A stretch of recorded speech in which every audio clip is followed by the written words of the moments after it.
Pickaxe.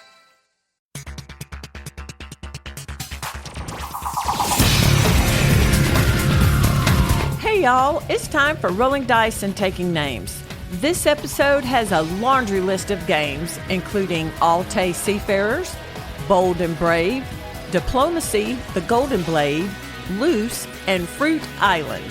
Speaking of laundry, I wish Marty would do some sometimes instead of playing so many games. Hello and welcome to Rolling Dice and Taking Names. This is episode 377. The Emperor Arrives. My name is Marty. I'm Tony. The Emperor Arrives is the name of a song from the soundtrack of Return of the Jedi, so this might be the first John Williams song we've ever used. I don't know why it applies to this episode because y'all were not covering any Star Wars games.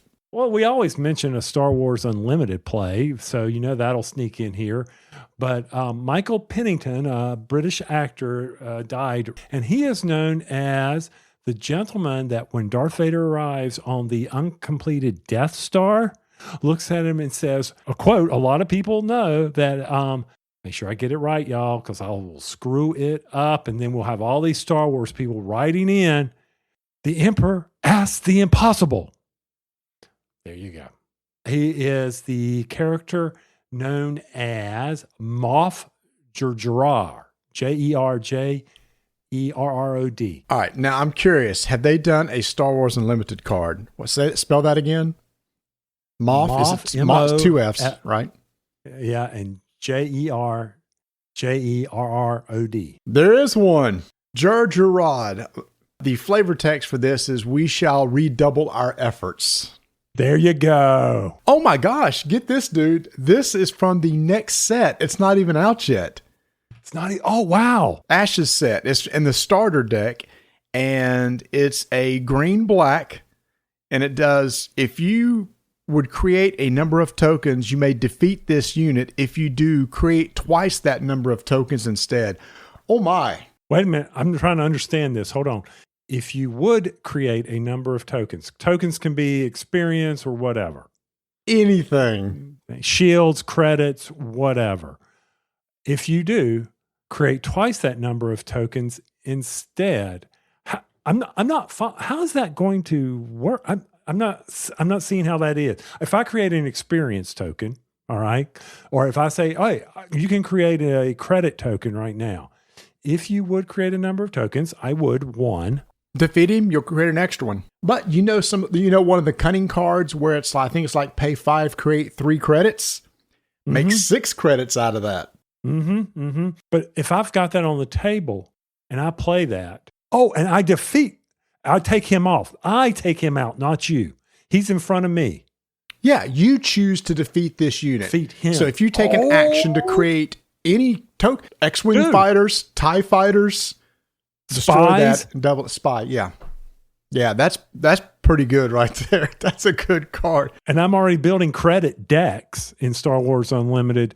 So with my Vader JTL card leader, I believe he's green-black. Oh, and that's part of the starter set too. Can you buy a starter? I mean, if it says starter, are they ever in packs or do you always have to buy the starters? Initially, they aren't. They might eventually put them in booster packs, like reprints later on. But the only way to get this is in the Spotlight decks.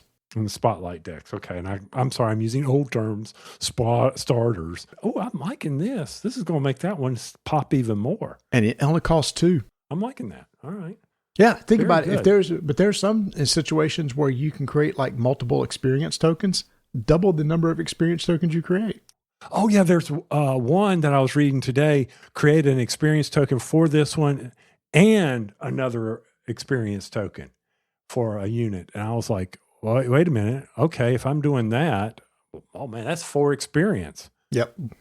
Man, 4 shields. Yeah. Okay. That's going to be okay. You're going to have to go villain. You can't be that hero player guy you are. No, what's my deck now? My deck is villain. I know it's villain. I'm just, I'm trying to make you sound good to the audience. I'm trying to make you sound like you're all heroic. I play whatever is most fun. I'm not married to heroic or villainy. That's cool. That's interesting, though. That's interesting, though. Okay, y'all, we didn't know any of this. So That was totally off the cuff. Didn't know that was coming. That's very interesting. I didn't realize they had already teased some cards from the upcoming set. That's nice. I didn't either. Yeah. So he was in a lot of movies. British, very famous British actor, Shakespearean actor. So, but I just remember when they announced him and they said Star Wars, I looked him up. I said, "Oh yeah, I remember that guy." You know, when he's standing there on the Death Star. You know, we will redouble our efforts. Okay. Very good. We'll see how relevant we are. We got lucky on that one. So we're coming off of Mother's Day weekend and had all the family over. A few episodes ago, we covered the game Got 5, which is the deduction game with the real colorful tiles that we all like. Tony's not a big deduction game fan, but it only plays 4. But I had 4 people that were interested. That was Vanessa, my sister, her daughter, and Travis. How old's her daughter now? Sophomore in high school.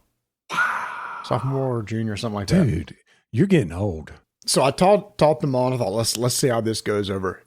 A hit all around the table. They loved it. Absolutely loved it. But one of the things is because it's so straightforward. It is. On the gameplay. And so then it's just like, oh, well, this is just kind of straight, me trying to figure out. And as we played, it was my sister won. And I said, there is kind of one drawback to this system is like, there could be a luck of the tile that comes up. She said, 100%. She said a tile came up that basically revealed the rest of my tiles for me. And so she said, I got lucky on that one. Still, that's one of those games that, you play, you reset, you go again. It's really cool. Another one that we played, though, we got sent by OP Games that came out in 2016. It's called Cork, Qork. Okay. I remember playing this in Charlotte at Tantrum Con with the Rouses from Blue Peg, Pink Peg. This is a silly, almost beer dexterity game. Each player is given a cord that's attached to a cork. There's a little mat in the middle of the table. Everybody places the cork on the mat and takes the other end of the cord. One person has a cup with 2 dice in it. They jiggle the dice in the cup, put the cup face down, then lift it. If the sum of the dice is 7 or it's doubles, everybody else must jerk their cork off of the mat before the person with the cup captures any of them. That's the game. Okay. That's the game. Hey, nothing wrong with that. If you get captured, you get a point. If the person with the cup doesn't capture anybody, they get a point. If you jerk the cork off when you're not supposed to, they get a point. The person with the lowest points wins. As soon as somebody gets to 7, you see who has the lowest, and that person wins. Okay. Whoa. Yeah, you threw me for a loop. If I jerk my... If I lift it and it's not doubles or 7s and you pull it off... I get a point. You get a point. And I get a point if someone captures my cork, which therefore I'm getting the point, and whoever has the lowest wins. I'm with you now. Sorry, I was expecting the flip of that. So as you were talking, the brain was automatically mirroring the image, which it shouldn't have done, but I now completely understand what you're talking about. That's $20. That's a Walmart exclusive. It's a silly game, but it's one of those things I told Travis, I said, this is like, with your friends, a beer game. I went, oh yeah. Yeah, that's what. Except he said the problem is that people be knocking their drinks off the table, jerking stuff. So I was doing things like, I would when it was my turn with the dice, I would lift the cup and then go like I was going to capture it to try to to get somebody to pull the cork off. So you do these little mind games too. Isn't there a penalty? Let's say you did that mind game and you actually slammed it and it was not. Well, then I'm getting points. But as long as I don't actually capture anything. Capture somebody. If I make the motion like I'm going to, you can do that. Yeah. Do that jerk motion. Jerk. Yeah, go. Yeah, so anyway, two simple fun games that went over well. So that's Cork by OP Games. Been out 10 years, but this is one of those things. Yeah, I'm throwing in I got like some drawers of just party games, keeping it in there. Well, so for our Mother's Day, we went down, did a little, Donna's mom came up, we did a little babysitting. While they went to a wedding, and we were down in Jacksonville, and I was asked on Saturday night when it was just us and the crying, screaming baby, what did I bring to play? And I said, absolutely nothing. They go, what do you mean, nothing? I said, I didn't bring anything. What did you bring? Well, you're supposed to bring the games. And I said, when was that ever written? When am I the responsible party here? Since probably how many years you've been doing it, and it's kind of expected, like it is at my gatherings. My sister gets here. So what are we playing today? Bought her mother Skyjo so that she could take it with her on trips. And I go, didn't I just buy you Skyjo? And she's like, well, I thought about bringing it, but I figured you were coming. You were going to bring it. And I said, when are we going to have the availability to play a game while we are taking care of this screaming child? And it's just like, okay, fine. And I said, well, did you bring your tablet so that we could play Sagrada online? And I go, and Donna goes, did you think he would bring his tablet for 2 nights? And I'm like, no, I didn't bring my tablet for 2 nights. I don't need to bring my iPad. There was no reason for it. I had to bring my work computer. And she goes, did you even put pack of cards in your book bag? And I said, I have not put a pack of cards in my book bag. So I disappointed everyone at the table over Mother's Day for not bringing any games or having a pack. Usually I do have a deck of cards in my work book bag, but I haven't put one in this bag yet. Do you have a pack of 52 playing cards sitting around? I'm sitting around at the house, yes, but I don't carry them with me. You don't carry them with you? I mean, you're sitting at an airport by yourself because you're traveling for work and you need to play solitaire or something. No, you break open the Switch. 100%. I break open a Switch or a book, yeah. Mm-hmm. Exactly. So yeah, I let everybody down, but they get over it. They'll figure it out later. Bring your own games. Speaking of Skyjo, so I've had a couple game nights here with some guys from church, and one of the guys is absolutely in love with Skyjo. Every time we get together, we want to play Skyjo. So he had a birthday party this past Friday. It's like, well, I know what I'm getting him for his birthday. So I ordered a copy of Skyjo, and I gave it to him. He's like, we got to play. So I teach everybody Skyjo that night. And the only bad thing is with Skyjo, with the max number of 8 people, it took forever. I told you that. You told me that. Because I guess I didn't think through the process of the fact is basically when you start reshuffling the deck, the only thing left in there are high cards, yellows and reds. And eventually just somebody's going to go, I just want this to end. I'll take the lowest yellow I can get sort of deal. More strategy comes into being able to clear columns quicker. Yeah. But you've got to be on the right side, because if you go through 10 12s and you've got to wait for 7, you can't get to 6 of the discards. Yeah. So yeah, you are all messed up. And Donna's already, she looked at me the other day and she goes, I'm done with Skyjo for a while. Do not break it out. Skyjo is over. Yeah. Yeah, she said, well, let's go to something else. One reason why I got Skyjo, because I'm sick of playing it. It's like, here, you can have your own copy. You play as much as you want. I also taught everybody Wits and Wagers, and that went over. Vanessa is not a fan of Wits and Wagers, come to find out. We were playing, and she's like, just bet everything. Just get this over with. I don't care. Wow. Not a fan of Wits and Wagers. No. And it was funny. So it was a lot of South African people at this party. And one of the questions that I asked, I was going through to find stuff that was kind of appropriate. So a lot of these are, just now living in America for like 4 or 5 years. So I asked them, it was like, what year did John Smith land in Jamestown? That was fun. But one of the questions was, and I couldn't believe it, was, as of 1990 in South Africa, how many years had apartheid been going on?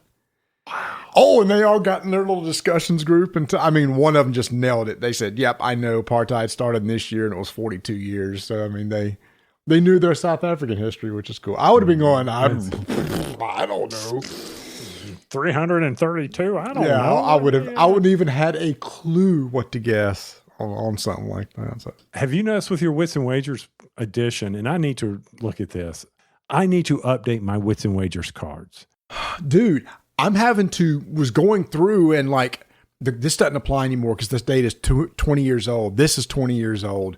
It'd be things like, which state has the biggest population? It's like, I can't do any of these because it's changed in 25 years. Mm-hmm. I like the mat. And then, at your Halloween thing, Bert created his own questions that were relevant for us to play. So that was nice. But yeah, I'm going on Amazon right now and I'm looking for Wits and Wagers expansion packs. Oh, Just One's gotten a refreshed party edition cooperative. Okay. So the third game we played on Mother's Day was Just One. Wait a minute, Just One is cooperative. Yeah, I know it's cooperative. It's a refresh version. They've done something. Let me see what they've done here for refresh. More cards? First off, they've colored the writing tablets so that there's yellow, red, pink instead of white. They're all different colors. All right. And then let's see what else they've done here. I'm not seeing anything else they've done real fancy. So anyway, it looks like they have, instead of markers, they're pencils. Interesting. I don't know how you I'll have to look at that later. I don't know how you'd write on the. Yeah, I don't know. I don't know. Yeah, it's dry erase markers now, so. Yeah, I know we're playing it at work come June, but I'm out of town going on a business trip, so I can't help them play just one, but that's fine. There's a plan to play just one? Oh, they have team building sessions. Yeah. Yeah, we don't do that. Yeah. Mm-hmm. So anyway, Wits and Wagers, I tell you what, that's... you got to update those cards. I got to figure that out because you're right. Other than that, it's like, I don't know if this really applies. Yeah, that's why I was going through a lot of them because a lot of them were, one of them had to do with like Academy Awards, but the date was from like 2004. And it's like, well, this can't apply. So I couldn't, typically you're supposed to take one card and do all 7 questions.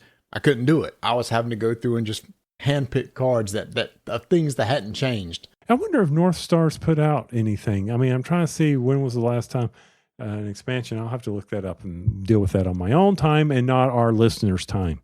Shall we move on? Yeah. All right. So, we did the summer movie preview. So I've already started watching summer movies. And the first one from the list is Mortal Kombat 2.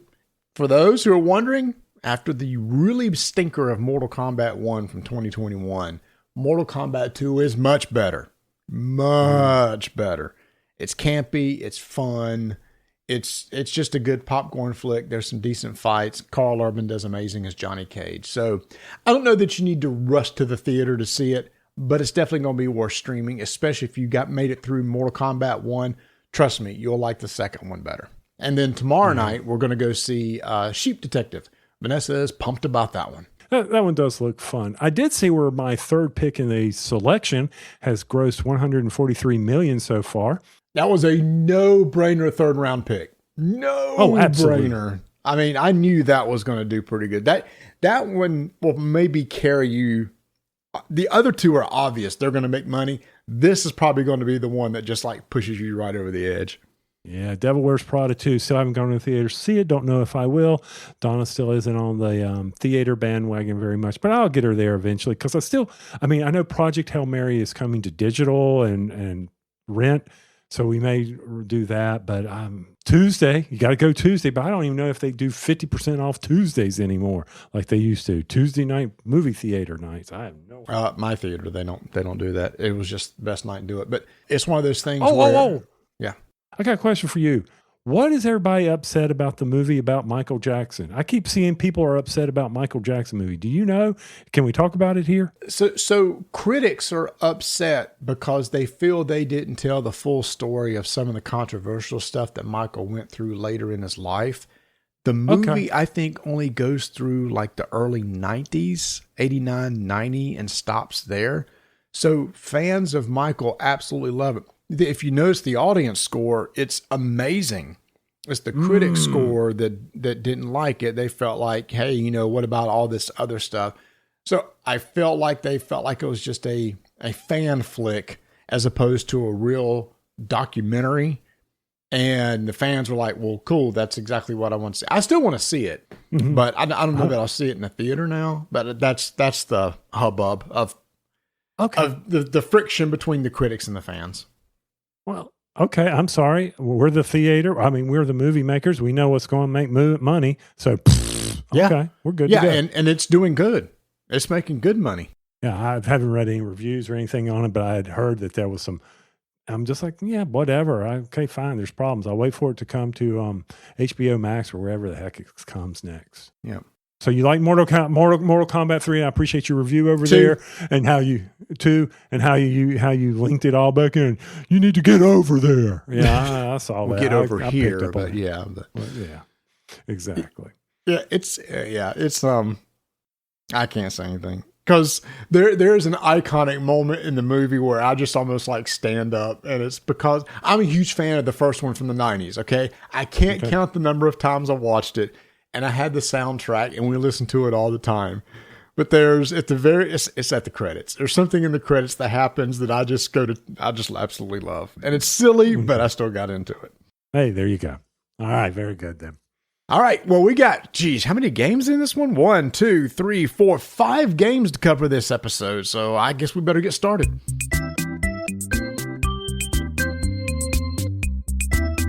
ShopPortalGames.com. You've been listening to the show.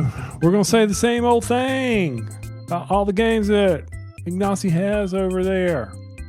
From Hiroshima Hex Anniversary Edition, The New Army Wireman, Race to Berlin, Bohemians, Hiroshima Hex Battle, and then, of course, Robinson Crusoe, Adventures on Cursed Island. It's got a lot of free stuff over there as well that you can check it out. Resurgence, little worker placement game that was under the radar. We talked about it here on this show. Head over to shopportalgames.com. All right, an extremely popular board game that has been around for decades. Diplomacy. It's the game where you lose friends. Basically, you're playing as nations in Europe, and it's a lot of negotiation, backstabbing, working together as allies, going against your allies, etc. But Tony, you said that you've never played the full game of Diplomacy, correct? Yeah, if you're losing friends and as few as I have, I don't think that'd be a smart choice on my part. Or you play it, and then you ain't got to worry about having to be with anybody anymore. You can just be the hermit the way you want to be. That is a thought. Mm-hmm. Yeah, that's there you good. go. Mm-hmm. The way I like social deduction, I know this isn't social deduction, but every time y'all talk about it, it's one of the things that I really dislike about these types of games, where you have this discussion going on that, that's part of the gameplay. Oh my gosh, make a decision and just do it. It for sure is a lot of that. Only time I've played was an online version of the game, where people were chatting with each other, secretly and making all these alliances and stuff. Anyway, Renegade Games has released a game called Diplomacy: The Golden Blade. The goal of this game is to give you the feel of diplomacy, but in a much shorter time. This plays 2 to 7 players. Why you ever play with 2? Don't ever play with 2. That'd be silly. 2 to 7 players, and it can take anywhere from 30 to 105 minutes. Obviously, that's where the more players, the more discussion and stuff. We played with 4. This is from designer Roscoe Schock. Now, if you look at this game on the table, you would not think it's diplomacy. There are no maps. It is a very small table space. It's literally just cards that you are playing in order to take actions. And a lot of this game is built around discussion and talking, because somebody is trying to level up one of their domain markers, either army, political, or fleet, up to level 3. And that's by doing that by getting cards into play in your tableau.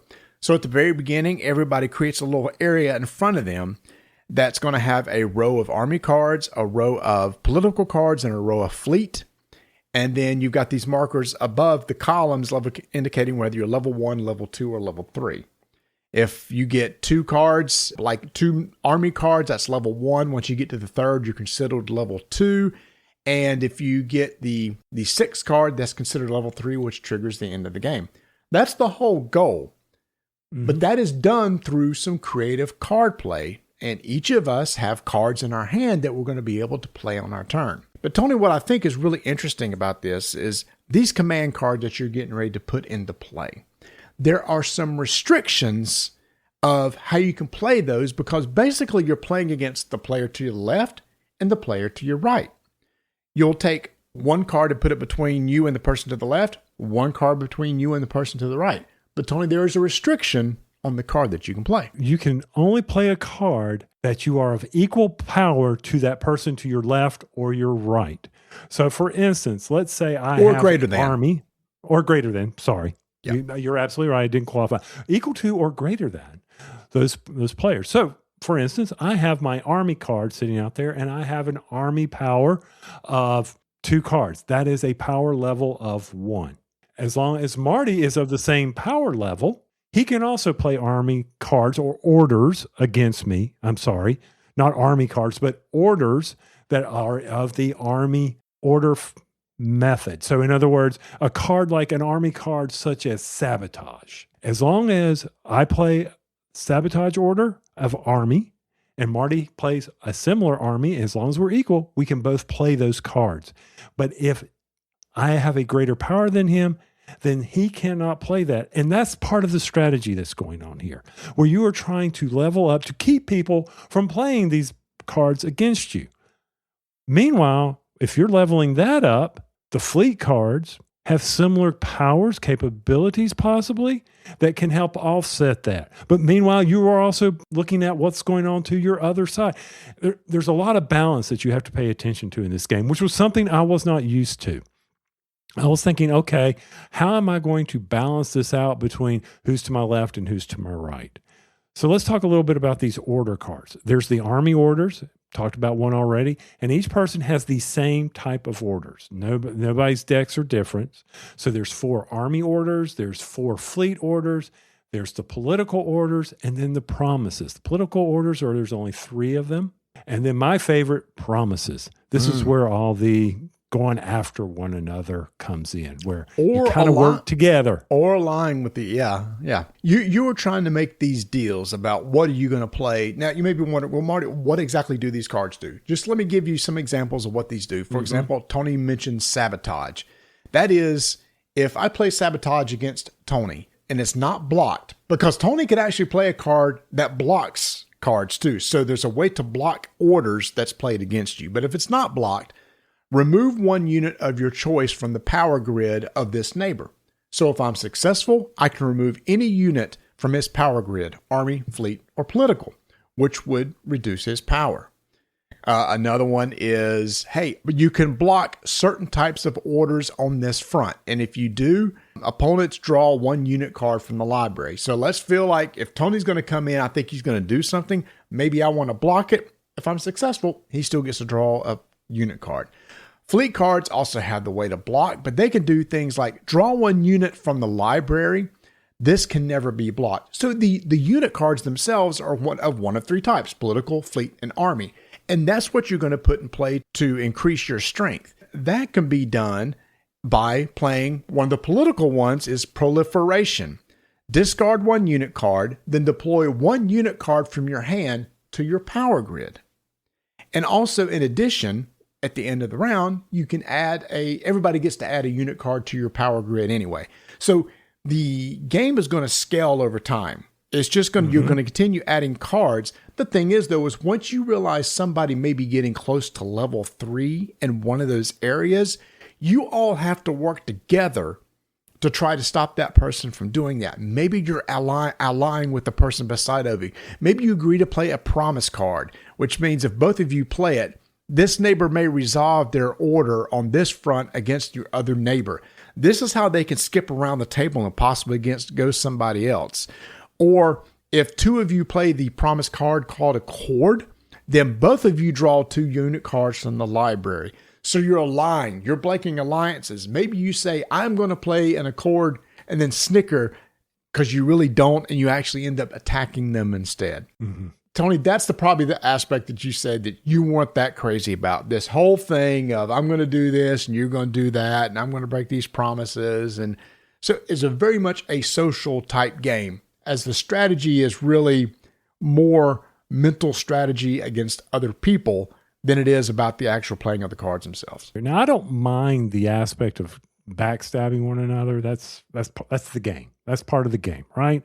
It's the long drawn out discussions. And based on how we were sitting at the table, unfortunately, you and I couldn't discuss, because then it became a 2v2 type game. I feel like this game should be sitting at a round table, right? To where I can lean to my left, lean to my right. Because to be honest with y'all, I know this sounds silly, but if there's a lot of space between the players, you kind of miss out on negotiations or doing that. And I'll admit that there were times when I'd have my hand up and I would flash mark a card and hope that his eyes would focus in time to be able to grab what I'm getting ready to play, or what I think we should play, especially when it came to the promises cards, right? Mm-hmm. And then, Marty's got this going on over here, this army. Well, Bert, if you don't do anything about him, because I cannot hurt him because he's got me beat, You need to do something. And what do you mean by beat is maybe there's a card you need to play against me. However, my level on that type of card is higher than yours, so then you can't. Right. And case in point, you're sitting over there with a higher army, knowing I cannot beat you in army, and that I would play the card, the army order cards. So now you can think, well, maybe he'll play a fleet card to try to randomly strip something from me.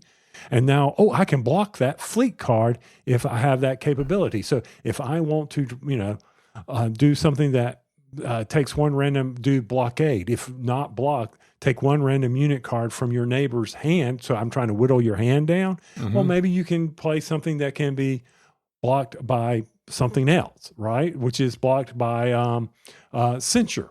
And, censure is down in the political side of things.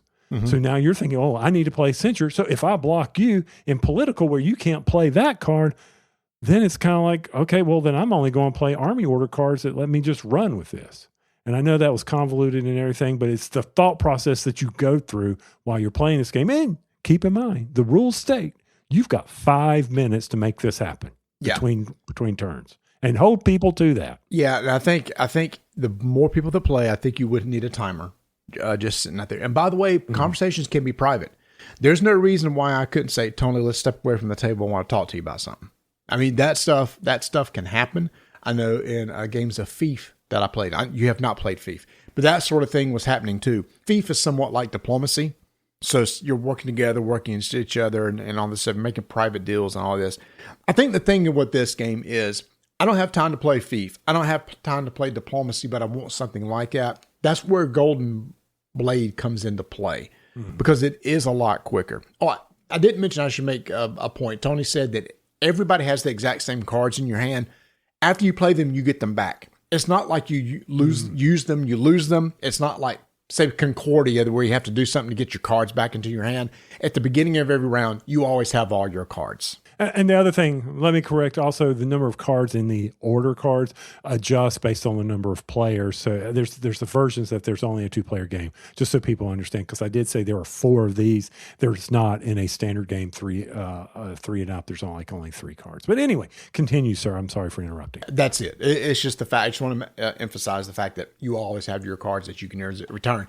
It's just that you know that, hey, I know I'm keeping the guy to my right from playing any of these cards because my level is higher than him than that, which means I ain't got to worry about that card, or that card, but only these other cards. And so it's that sort of gameplay just back and forth until eventually, even though, it's crabs trying to crawl out of a bucket and we keep pulling each other down, somebody's going to crack it and get to the top and end up winning the game. Because again, at the very end of the round, everybody secretly takes a unit card, puts it in front of them, then turns it up, and then adds it to their power grid. So your power grid's just getting stronger over time anyway, till eventually it'll just trip and somebody will hit the level 3. And once that happens, just game's over. That's it. That person won. All right. So for someone who's never played diplomacy, I don't like these kind of games from the standpoint of, like I've already discussed. I don't mind the backstabbing and all that, but the discussions and things like that, it's not something for me. Nothing wrong with the game. The game was fun. It was fun to be strategic at times with one another. I think that with the right crowd, this would be a great game. And I do think that if you break, for me personally, if you break the 5 or play with 6 or 7 people, I'm out. Don't even bother asking me. But you want to play with 4 or 5, that's the sweet spot, I think, for me. But all in all, fun game, but not something that I'd be looking to be put on the table. I think for me, too, we didn't know how to start, right? It was like, okay, what card are we going to play at first? It's like, well, we have no alliances. Everybody's on equal footing. So Bert and I kind of said, hey, let's just get more units in our cards. And we played the Accord card, where both of us agreed just to add some more units in our hands. So you don't feel like you want to come out swinging at anybody too early. So everybody's kind of playing it safe. And it was, at what point do you pivot and change from that? And I guess it's when you see somebody getting an advantage over you, potentially. That's where that sort of thing starts happening. So here's the thing. It's got to have the right group. Just like with diplomacy, if you've got the right group, I would say give this a shot. As a small box game, the teaches just a few minutes at the most. The cards are very easy to understand. How the cards work are clearly written on the cards how they work. So that's easy to follow. Again, I would employ a 5-minute timer. Somebody just put their phone in the middle of the table with a timer and hit start each round just to keep it from dragging on too much. That is Diplomacy, the Golden Blade from Renegade Games. 5-minute initiative begins in 3, 2, 1. Fruit Island by Reiner Knizia. This is a 6 and up game, so 6 years old and up. You are cute little monkeys running around an island, and you are trying to collect fruits off of trees and take those fruits back to the stand and save them before a big angry gorilla captures them and takes them from you. The mechanism's fairly straightforward. You're going to pull a disc from a bag. You will take a look at that disc, and it is a certain type of fruit. You place it on the correct tree. You may move your monkey 1 to 3 spaces. It's a circular track. Circular track. Yes. But it does have some spokes that lead to the fruit stand. But if the gorilla gets pulled, the gorilla will move a certain amount of spots. And if he lands on you, guess what? He's going to steal your fruits that you did not bank at the fruit stand. Straightforward game, bag pulling mechanism. We're not talking a heavy thinker here. We're just talking about a good family weight, young family weight game. This is considered my family's Knizia's first game. Really? I'm saying that's what this is. It's like if you want to introduce kids to riding Knizia, this is the way you do it. You put these fruit that you pull out and you're putting into trees. Once it's full, at the end of your turn, you can move 1 to 3 spaces, clockwise or counterclockwise. If you end your turn at the base of one of those trees that's full, you collect all those fruit tokens. However, like Tony said, they're susceptible to being stolen. There are certain tokens in the bag that you would pull that will move that gorilla 1 to 4 spaces. And when it moves, that token just goes away. And then you pull another fruit to replace it. Now, sometimes the gorilla will be told to spin the other direction. So you have to keep the facing of the gorilla important. It's always going to move one direction unless it's told to spin. And then obviously, if you got a lot of fruit, try to rush back to the center and save it so that it can't get stolen. It's really that simple. And I'm serious. It's like my first Knizia game. This is what this would be for your 6 to 7 year old. It is extremely straightforward. That where if you have kids, the art is cute. It's really easy to understand. And this will be a good game for them. For gamers, probably not so much because there's not really a lot there. It's just pulling tokens and putting them on a board. Right. And, for you and I, we've got the new grandkids in the family here. As they get older, this is something you and I can induce them to from a pressure luck type of advantage. Let them figure out some thinking processes behind it, introduce it to them. Shoot, this is, 5. I think of the game, and I know it's nothing like it, but I think of the collecting of spin the dial, put the cherries on the tree. Remember Hi-Ho Cherry-O? Yes. Yep. Okay. I know this has nothing to do with that, but that's just what it made me think back to the game where I would have, when I would teach Rebecca about something, but this puts a little bit more pressure from the simplicity of Hi-Ho Cherry-O. So yeah, I see this coming in as those new kid games, introducing them with a little bit more complexity than those types of games, right? Break the ice or any of that kind of stuff. Yeah. So again, very family friendly game. It could be your parents' first Knizia game if they aren't into gamers. It's really that straightforward. So you may not want to pull this out with your group of gaming friends, but for kids and everything, it's a great little game to pull out. I don't know if it'd be a classic Knizia, but it might be a great family game that you keep on your shelf. So that is Fruit Island from Analog Game Studios. 5-minute initiative is complete. I've always been a fan of the DC Universe, and there have been some games in the past that we've tried. I know the deck building game from, I believe it was it Cryptozoic? They had a DC deck building game that was okay. So I'm always looking for a good DC themed game. Well, there's a new game that's going to be coming out at Gen Con that we got a chance to play. It's from publisher Resurrection Games, and the designer is Brad Zander. And we got in touch with him, was talking. He said, hey, let me send you guys not a prototype. This is actually what the final product's going to look like. He sent us a couple of the characters that's going to be in this Brave and the Bold bag building combat game. This is a 2 to 6 player game where, just as it says, it's bag building. You're going to be adding tokens to a bag that you're going to be pulling from in order to activate abilities, to heal. Each character has its own unique powers, but the goal is to fight each other. Take somebody's health all the way down to 0. And that, again, that's done by this clever bag building mechanism. So it's a very common mechanism. The goal is very common. What's unique to me, Tony, is the fact that, okay, all these characters are going to be very unique. We've only seen 2. We saw Lex Luthor and Superman. Those are the 2 that we got, but we got to play through the game. And we've been talking to Brad one-on-one, some of the things that we found and everything, and he's been really useful. And he's going to have a big push at Gen Con with a bunch of demos and stuff that's actually people can sign up for, and if for a Gen Con event, if they're interested in seeing more about it. So one of the first things is, because when you introduced this to me, you were talking about, think of Dice Throne, right? To try to help people understand what this game's about. And it's, okay, so you don't have dice, but it's similar based on what faces you get on the dice. Here is based on what tokens you pull out of the bag will determine what special abilities you have, what special actions you can take. And now one thing that is very different than from Dice Throne is Dice Throne has a limited number of pool. Here, as Marty was stating, you're building a bag of tokens, and you can keep pulling these tokens out as long as you want. Just keep going, big guy, unless you create a crisis by pulling out up to 3 tokens, and then everything that you've worked for is now gone. Mm-hmm. That's the risk. That's the push your luck aspect of this game. Right. Yeah. There's crisis tokens is seated in the bag, and you pull 3 of those. Basically what happens is you don't get to activating your special abilities. You get to do some basic damage and then buy some cards, because some of these tokens are also just resource tokens that you can use to spend to add more tokens to your bag.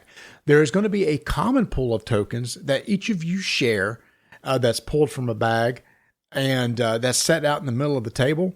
These are kind of basic tokens that you may already have, but they're like doubled, maybe double health or double resources that you can add to your own bag, or you pull from your own pool of special tokens that are for your character to add to your bag. But the thing is, though, is at the end of the round, you have to check the number of tokens you have in your bag. And once you cross a certain threshold, you have to add additional crisis tokens to your bag. So the more tokens you add, the more crisis tokens that will be in there. The tension of the game is, I have this really cool ability that I want to get.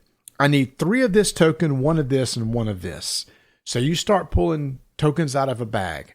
It's like, oh man, I'm one short, but I've already pulled 2 crisis. Do I pivot and maybe activate another ability that's not nearly as good, but at least I can do something with it? Or do I take a chance, try to get what I want, knowing that I might pull the 3rd crisis token? Now, one thing I do like over this, Tony, is as I'm pulling things out of the bag, I know what's left in there. As we were playing, we said we like that better than dice rolling. Every time you roll a die, you have a chance of getting something that's always going to stay the same. With bag pulling, you know the chances of getting what you want are going to increase with more tokens that you pull. I'm with you on that from the standpoint of what you know is in there, if you can remember, because as you go along, Marty, this bag's going to get full as you keep buying more and more resources. Now, I did like the fact that there was some culling involved. With your character, I didn't think I saw that with Superman. I was playing Superman. Mm-hmm. And so from that standpoint, it was like, okay, this is a nice feature, that you can call those chests. And I like how it was themed around Superman and his capabilities, right? I like how they've done that kind of research. I also saw that with Lex Luthor. And I was like, okay, I see what they're doing here, how they're going to do that. Can't wait to see what the other heroes or villains are going to look like from that standpoint. And I like... You love that term from that standpoint. That is the 3rd time you've said that in like the past 2 minutes. That's your catchphrase. I'm sorry. Well, it's neat. It's neat. Leave me alone. Yeah, it's been a long day. I was looking at the Superman. So some of his abilities: heavy punch, orbital combat, shockwave punch, heat vision, speed blitz. So he's all about power. He's like, if he hits you, it's going to hurt. Now, there are ways to heal. There's ways to boost damage.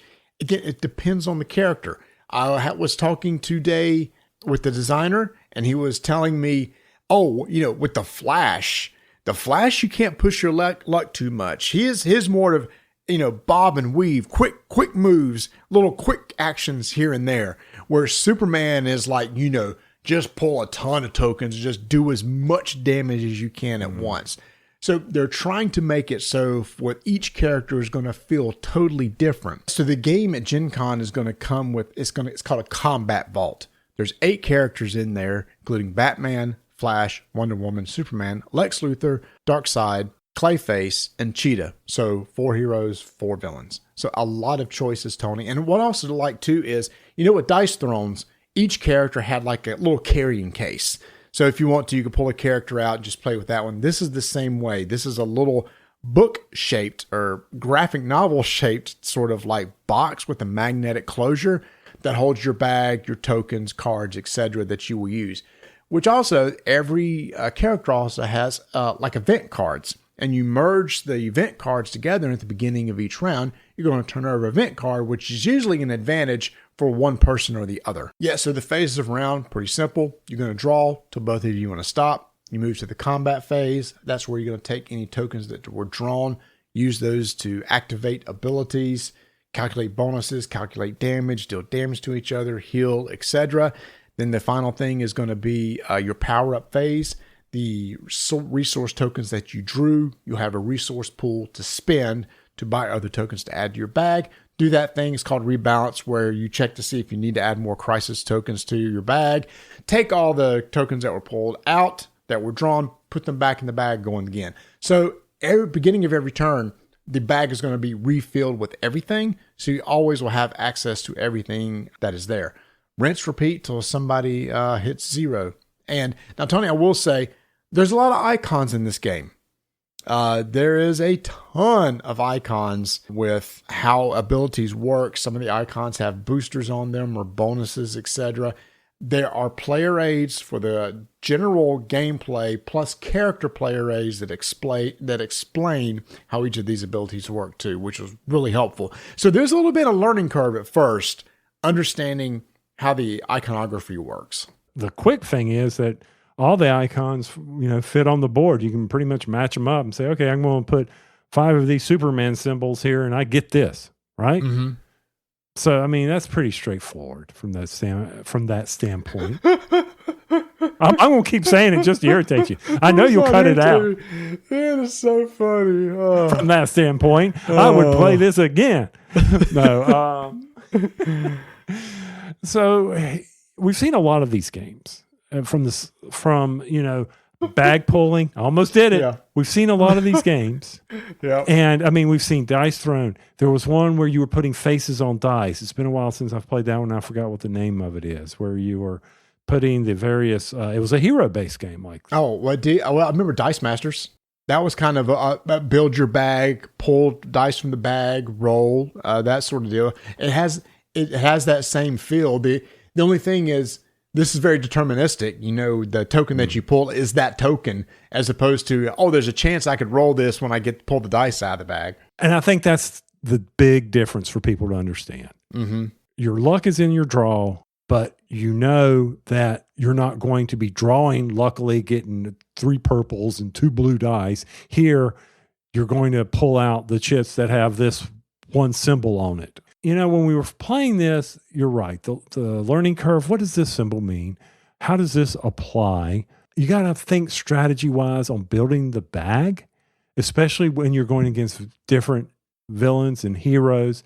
Another thing is it's not going to be over that quick either. We were at 60 hit points. Mm-hmm. And, we were doing, 5, 8 damage, but there were some capabilities that let me. Superman had flight that gave him a special bonus.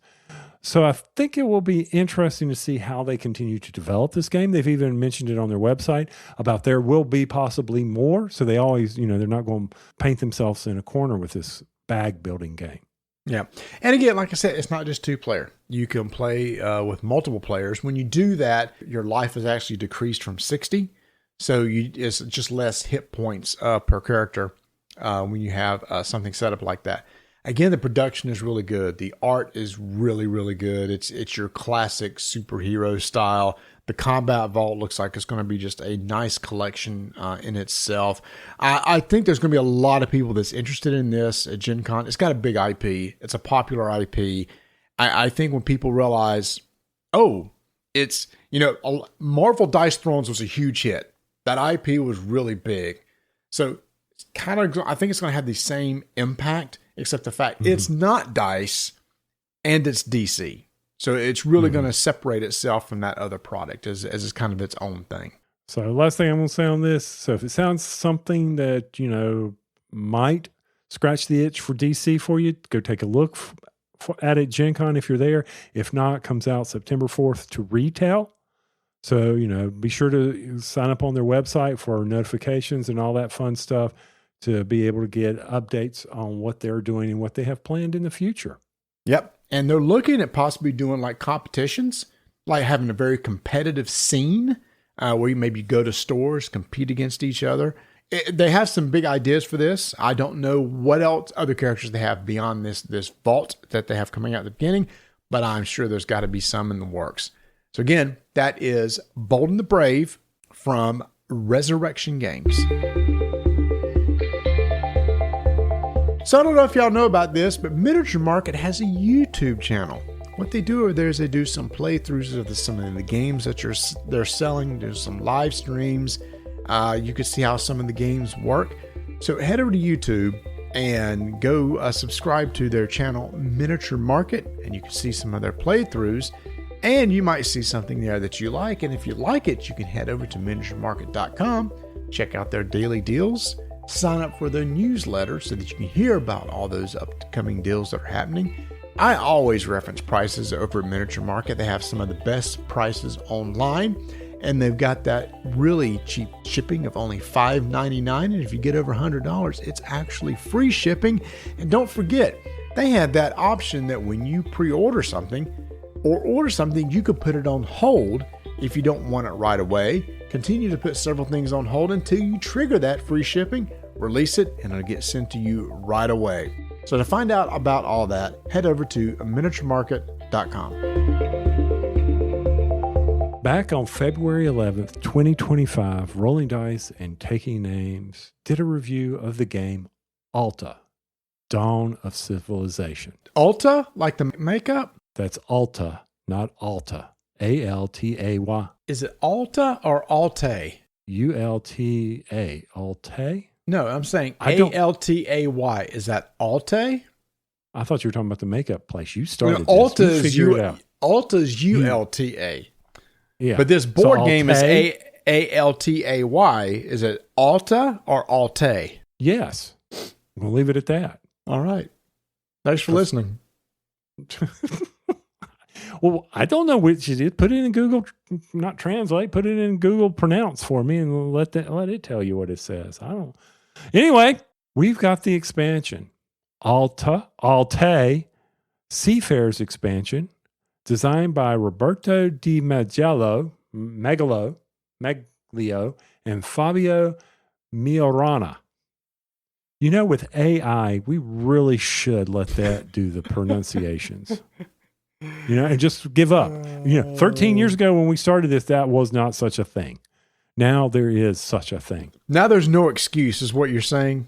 There is an excuse, but there's no excuse for us getting it completely and totally wrong. Roberto, who we basically meet with every year at Gen Con. That's the gentleman that we see. Yes, he's the designer of this game. Really nice guy. When we played this game last year, I really liked it because it's an area control game that's driven through deck building. Everybody starts with certain faction cards. They're all a little bit different each other. You're going to have 10 cards in your hand, play 5 cards, resolve those cards. The goal is to be able to collect resources to get more settlements on the board so that you can move out from your settlements, take over territories, get some victory points, fight each other. All for the goal is at the very end of the game is whoever can have the most victory points, which is typically attained by controlling a lot of areas. And getting those victory points are building the level 3 cards. Which, if you want to understand how Dawn of Civilization is played, go listen to that. We'll talk a little bit about how the Seafarers expansion works. But I do want to refresh. That was one of the things that in the original I liked, was the fact that this area control, or this battling, was so simple, so straightforward. And I never felt like that we were picking on one another. It was the fact of how do we take advantage of the location we had on the board. You know, we needed to be able to branch out, but we may leave ourselves exposed. But okay, so you beat me down, I'm going to go beat you down a little bit. Oh, let's go over here and pick on Marty for a little bit. But I never felt like we were teaming up, like you can do in some of these control type games. Yeah. I do like the combat too, in that you have combat and defense cards in your hand that you can add to your deck. Everybody starts out with a few. And when you say, I'm going to attack somebody, if you're adjacent to somebody, it's like, I'm going to move in. Well, you're going to get strength points based on the number of settlements that you're attacking from. The defender gets defense points based on the number of settlements in the area that's being attacked. But then each of you can play cards from your hand, either with swords for the attacker or shields for the defender. Ties go to the defender, otherwise the attacker wins, and the loser is basically just going to lose a settlement in the attack or the defense. If the attacker won the defender, they're going to lose one of their settlements. So if there's multiple settlements there, they don't lose the entire area. But people are doing this is because they're trying to move into an area to take it over, because each of these areas are a certain type of terrain, forest, mountains, etc., that produce a certain type of resource.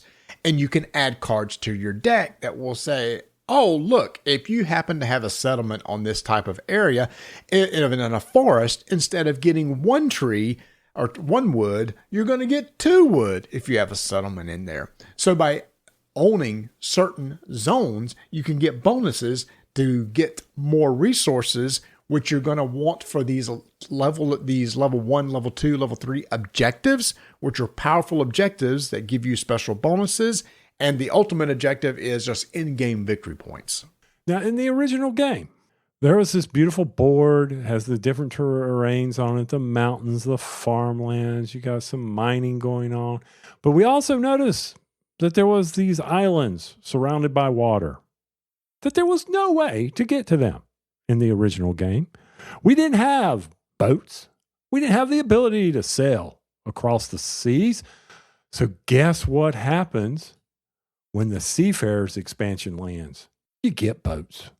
You're getting some boats, and you're also getting a new faction, which, I mean, high level. We didn't get to play. Mark got to play that, so I don't feel like I can explain it very well. I just know that they have these special abilities where they don't really need boats. They have mermaids or mermen. They've got mermaids or dolphins or something. They act like the boats. That take like the boat. And you get a new board. Yes. So the expansion is a brand new board, or you can play on the base board, the new faction, and then, like you said, everybody gets wooden ships. So what's cool is about having this Seafarers expansion, everything in that box can also be used with the original board, and the ships would be used on that for that one island spot. But in the new board, every region is an island. So you need ships to go from one place to another. One thing I did like about the ships, Tony, is you have cards that could put a ship in play. Awesome. Mm-hmm. If you want to use that ship to build a settlement on the other side that's adjacent to that ship that was used, you can, but that ship is removed from the board. So it doesn't stay there. Do you know why? Do you know why? Why? Because in order to build a settlement, and they did, well, yeah, setting the rules. But if you look in history, and this is something from Roberto, good job, buddy. They would take the boat and use the wood from the boats to build the settlement. Thematic. Look at him. Yeah. Very, very good point. Good point. So the boats that were used for sailing are then used to establish a settlement on the other side. Boats can increase your reach to an island like on the other side of the board if you can have adjacent lines of boats going through the seas. But then boats can also initiate combat. If you have a line of boats that goes out to an area that you want to fight, if it's adjacent to one of your ships, you can use that to attack, which will give you a +1 attack. But once you do, that ship will be removed. But Tony, the great thing about initiating an attack from the sea is if you lose, you don't lose one of your settlements. That is good. That is a good thing. Now, you could also, there's a card that gives you the capability that would allow, it's called, I think it was the Explorer's card. There's the Shipwrights, the Explorers, and the Astronomy. These are the new cards. Mm-hmm. And one of them allows you the capability of putting crew on that boat.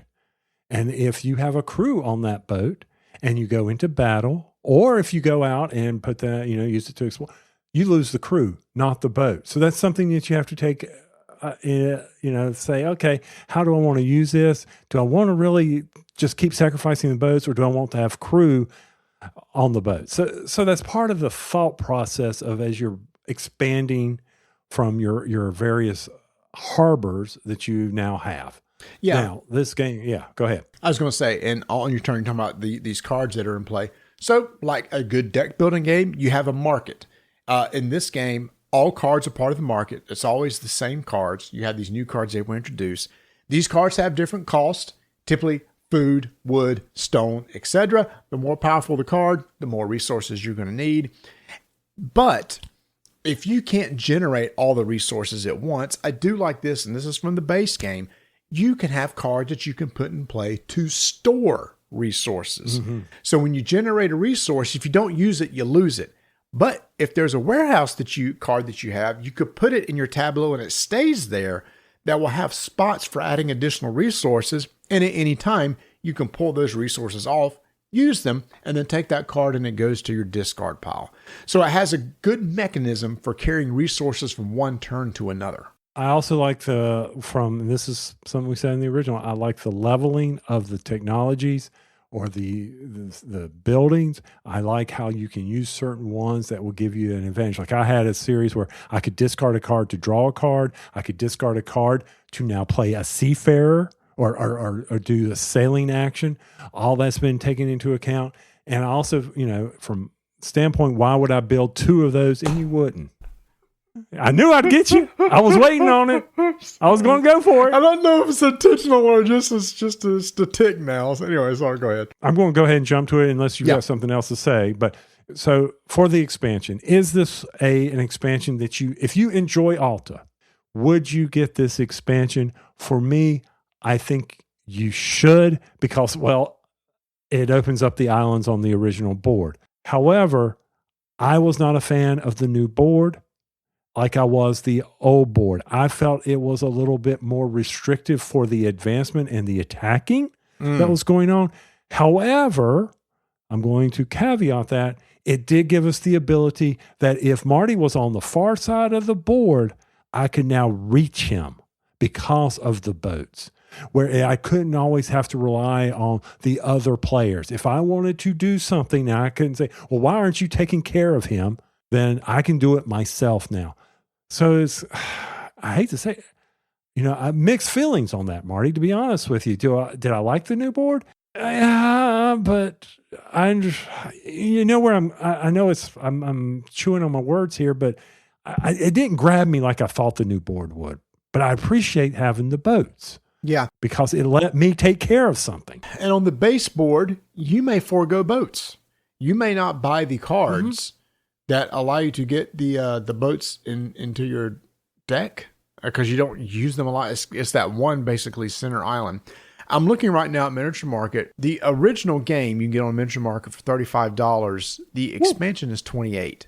It's not a cheap expansion, and you must have the base game to use this expansion because all your faction bits and other cards, market cards, come from the base game. I think it is something to consider. If you don't have either one, I don't think you need to get both right off the bat. Instead, just get the base game.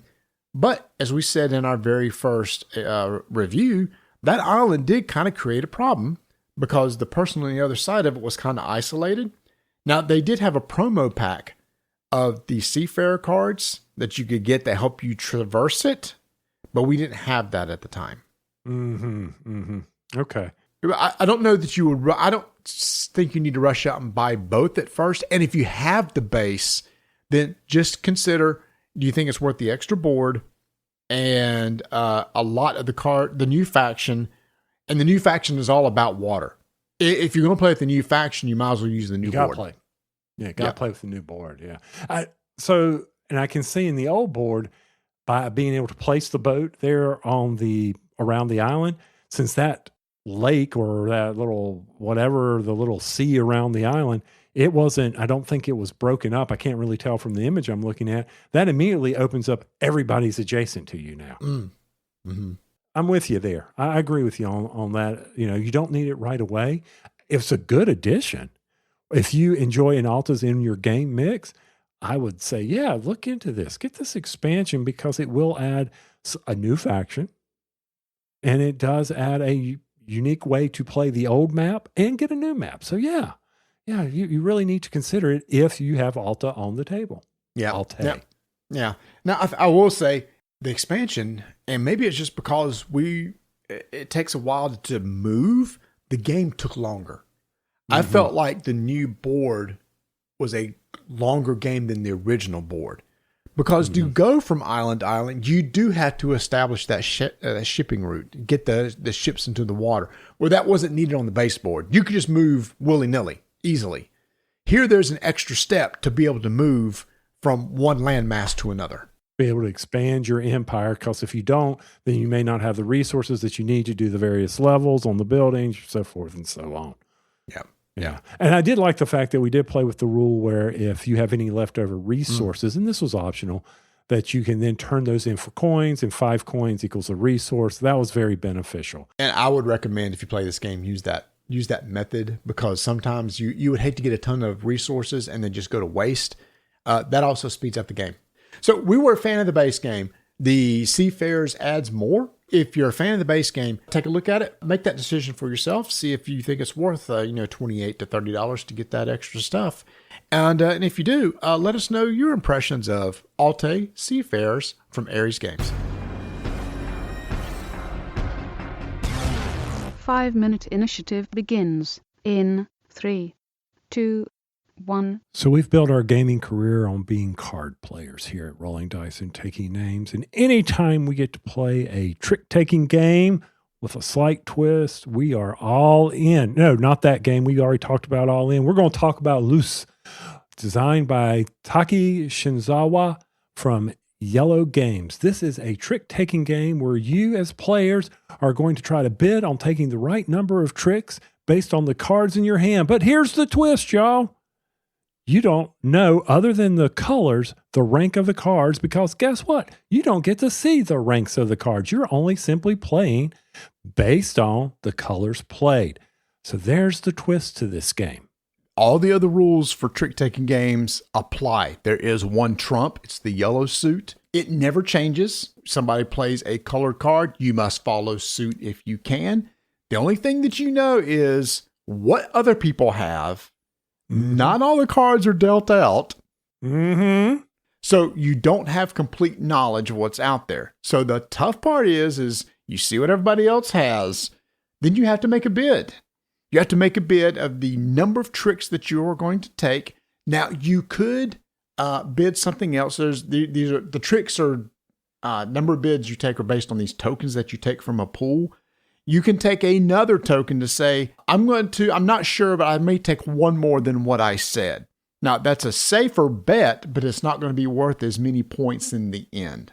So that's why you might not want to do that, especially if you're playing catch-up, which, Tony, we had to do in this game. Because this is a game that took a while to really get. Once you get your 10 cards, you hand them off to somebody to your left, they're going to sort the cards for you from ascending to descending or vice versa, and give the cards back to you, and then you just pick them up. So you never see what the cards, you just know that one side is low, one side is high, and they're sorted by colors, and each of those are sorted low to high within the color set. Mm-hmm.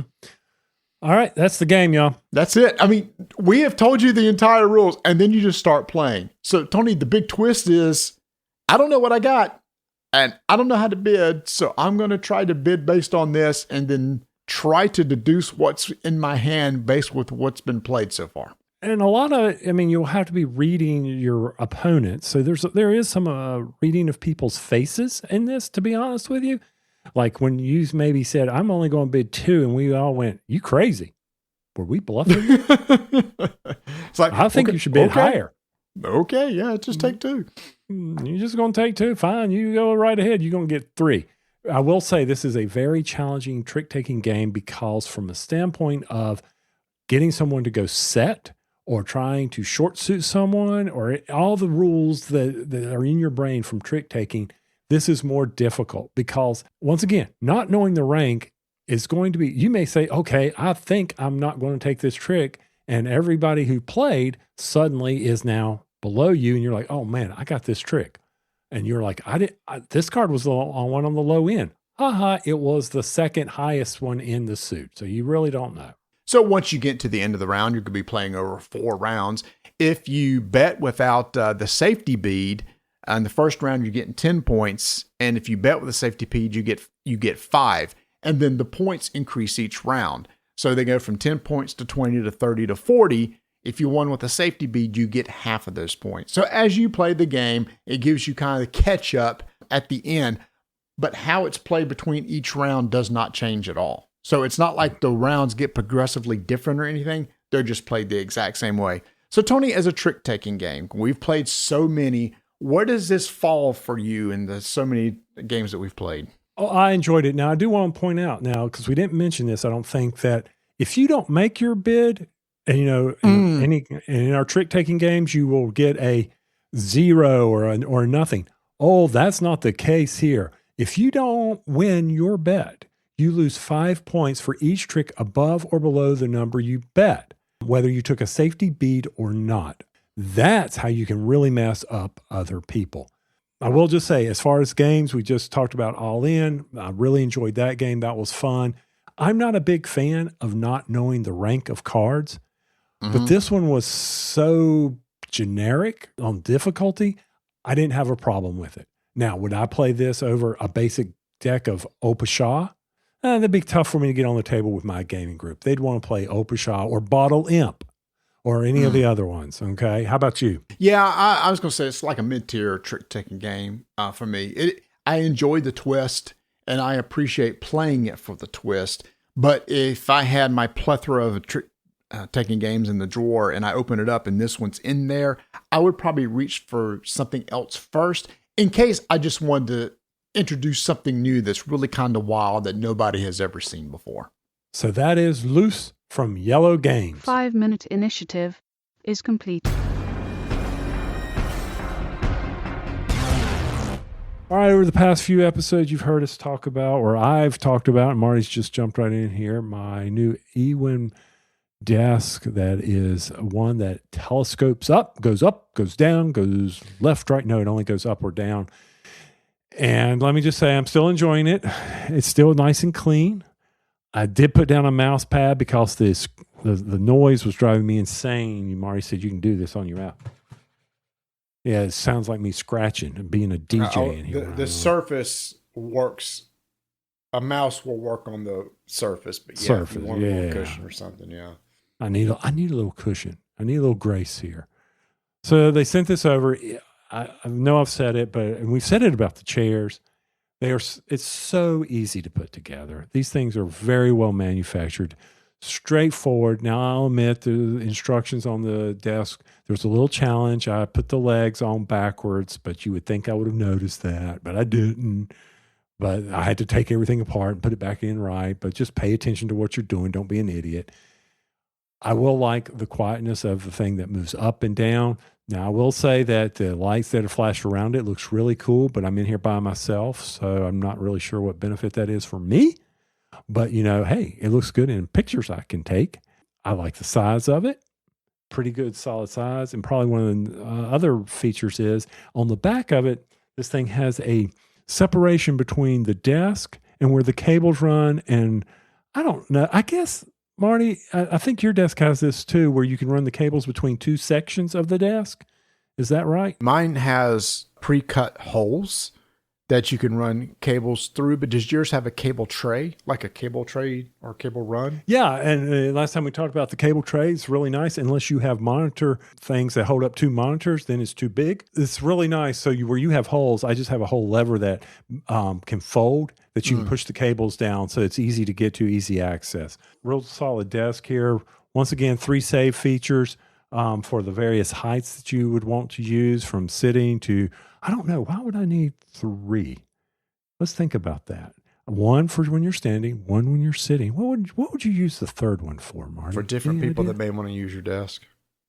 Nobody else should sit here. I'm just saying, if there's other people that want to use it and they're different heights, they could do it. That's a good thought process. You got kids.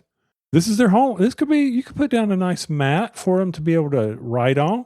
Do the kids still write in school? I know they're trying to get back to that from a report I heard. Well, it's about time. Well, they found out that, writing things is actually a good way to learn more so than typing. No. Yeah, get I mean, out of here. It's so funny. I was listening to NPR, and it was like, after 15 years of studying, we've determined writing was actually a really good way for kids to retain stuff. Wow.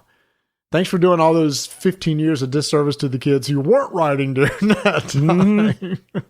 Oh, and by the way, if you have to write it out, I don't think you can press a button and bring up Copilot and say, write out this paper for me. Yeah, that's true. You know? Anyway, so let me ask you something. Sorry. If I wanted to go out to the site, ewinracing.com, and let's say I wanted to order something, is there a way I could get a discount? You could. If you had gone prior to Mother's Day, you could have gotten a 15% off discount. And I'm sure they're going to run. I know, but I'm sure for Father's Day, there's going to be a similar discount and a back to school discount. But why would you use just 15%? I think I should get more. How about if I want 30%? Well, if you do, I know a place that you can use a very special code called RDTN. That'll get you 30% off anything over at the Ewin website. So go out there, put something in your cart, type in RDTN as special promo. Boom, 30% off. We just saved you a ton of money. If it's a new chair, if you're thinking ahead to, they're going to go off to graduation just occurred for the colleges. Now you got a whole bunch getting ready to move into it. So you need to be thinking ahead from that standpoint. Or maybe, I don't know, they've graduated. Oh, I need to have a counter. The bell. You should have the bell. That was for neat. Anyway. No, it was Mario. It was a ding for neat. So anyway, head over to Ewin, put in code RDTN to pick up a great desk or chair. So I see in the show notes you're watching The Floor. New series is on. I've watched 1 episode. Oh, that's it. 1 episode. I have watched 6. I am up to date. You are up to date. All right. Well, let me just say about the first one. So the new Territory Freeze, which, it's been a while since I watched the first one, but if I remember correctly, Territory Freeze, you can, if you win 3 in a row, you can freeze the territory you're in and no one can come battle you until everyone has battled. Is that correct? Do I remember that correctly? You are so close. Ooh. At the middle of the season, the person with the most wins gets the territory freeze and can't be challenged until after the randomizer has hit everybody at least once. So what do you think of that? I love it. Right now, it's created some interesting dynamics right now because as of this recording, next week is when the territory freeze kicks in. And Rob Lowe said, we're doing something special. Basically, the randomizer will only select those who want to go for the territory freeze. Okay. So for those who already have some wins and they want to try to get more wins than everybody else, they can be thrown back in the pool into the randomizer to get them reselected. Oh, so you get to raise your hand and say, pick me, pick me, pick me, and you go back into the pool. Okay. Yeah. Because they weren't really sure how that was going to work. I like how they gave them that capability to go back into the pool. That's pretty cool. Yeah. Yeah. So, no, it's still enjoying it. Now, what I don't like is all this crap about alliances. Yeah, that came into play last week, and I think it's going to come into play next week. It's too much. We talked about diplomacy this episode, right? There's some diplomacy going on. I don't need that. I don't need that in the floor. I know it was happening in previous games, but why are they having to bring it out? They were doing diplomacy to try to kick out what they felt were the more challenging people. That was happening, but why bring it to the light of everyone? You don't need to. Drama. I don't want to hear that. Drama? Is that drama. it? They're trying to create drama. And this show doesn't need drama. It's just fun by itself. And Rob Lowe is just the best host. The absolute best. He loves doing this. And some people just get so smitten with him. It's so funny. What was it? Was it People's Sexiest Men that he's never won or something? And that was from the first episode that's the only one I've seen. And he was having a blast. That was pretty good. I like that. But I'm with you. Yeah, the Rob Lowe. And then when they were doing the Lord of the Rings category in the first episode. Yeah. Wow. I was out. I mean, I got some of them, but those people floored, me on how many characters they knew. When it happened, how well did you do? I did pretty good. Do you remember? I played the card game, so I did pretty good. I played the card game too, but I couldn't remember all those people. I couldn't remember the elves to say, I was like, I got nothing over here. Pass. Keep going. Let's go. Let's get to Lux or whatever Lurtz. his name was. Lurtz. Yeah. Lux. Oh, we had some game in the show. Lux. There you go. So okay. So I need to get back to the floor. I think Donna she didn't like last episode or the last season, so maybe she'll like this one better. We'll see. We'll see how that goes. Still playing Guild Wars, but Guild Wars 1 on mobile devices. First off, my eyes aren't good enough for that. My gosh. I just can't fathom how to be able to click and choose certain people and hit the right buttons at the right time. I know I got a touch screen. I don't see how this is going to work. I'm surprised too when they said that. So Guild Wars 1 is going to be on mobile this summer. But here's the thing is, if they can get it on mobile, then put it on my Switch. Get Guild Wars 1 on my Switch because that could be a blast. So Guild Wars 1, they have the thing called Reforge mode. I've created a character in that because now there's a pre-searing dungeon. And so I purposely rolled what's called a Reforge character so I could access that dungeon. I haven't got to it yet. But then in post-searing, there's also some additional content. So I think it's cool now they're adding brand new content that's never been in the game. And just to give something to do. And I don't know, man, it's nostalgia. It doesn't look as good as the second one and stuff, but it's so simple compared to number 2 that sometimes that simplicity is just nice. So, I mean, go out, kill stuff, move forward with the story. Yeah. Simplicity is sometimes best, especially for us at times. Guild Wars 1 on mobile, I just do not see him playing on my Pixel. Even with the Switch, though. I mean, is handheld control? They have controller support. They have controller support right now, and it actually works okay.